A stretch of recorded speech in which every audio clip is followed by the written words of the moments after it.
Hi, I'm Kurt Curtin. Thanks for joining us today. Welcome to my first video. Today we're going to talk about finance and budgeting and the system that I've come up with that I use. So let's talk about what we have on the table here today. We've got our receipts from everything that we spent this month. We've got our separated by piles. We've got our checking account statement. We've got our planning budget, which is how much we need to cover each of the sections of bills, and our tracking budget, which is what we're actually doing with our money, and our checkbook and a calculator and a pencil. I'll not actually be using the calculator just to save time. So the first thing you're going to want to do is total up your paychecks for the month. Let's say we have direct deposit. So we've got a total of $1,800 that we made this month. Anything that you paid for in cash, you're going to remove from your receipts.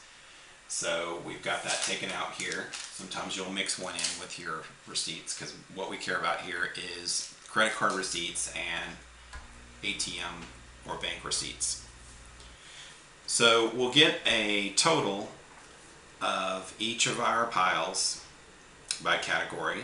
So let's say we spent $100 on gas, $100 on food, $100 on miscellaneous, and $100 on this pile for expenses for work. And then we'll subtract those from our tracking budget.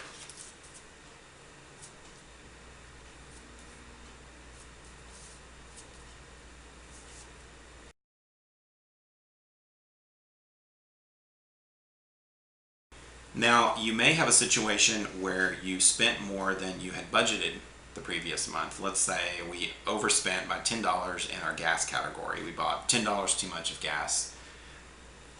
So we'll keep in mind that we have a negative there. Now that we've dealt with everything that we've spent on our tracking budget, we're going to allocate what we do need from our planning budget into our tracking budget. So we'll add, let's say, the $300 for pocket money, for me money, $200 for utilities, $150 for food, and so on. Get those amounts in there. And ideally, you've earned more than the total on your planning budget that you actually need to cover your bills for the month. Anything that you have left over after taking care of that $10 negative is your discretionary income. So we had $1,500 we need, $1,800 we made, and $10 we need to resolve. So we have $290 that we can save or do what we want with. So let's say we're going to save up for a new car. So we'll write that onto our tracking budget. Now we're dealing with our three totals that we'll want to write on our checking account statement.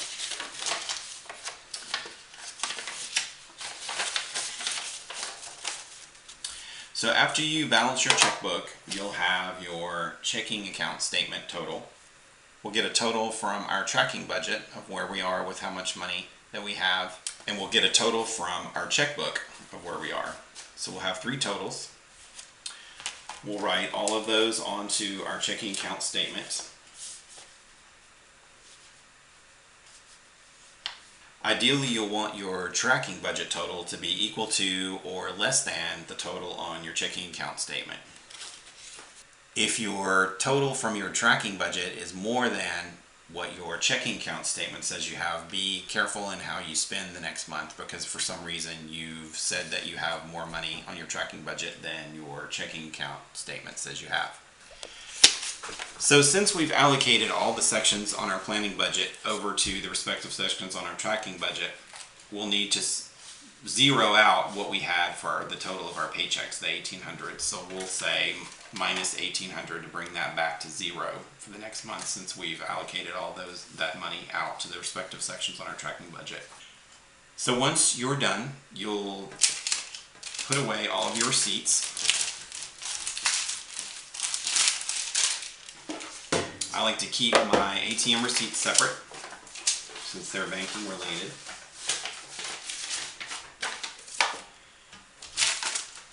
And your checking account statement.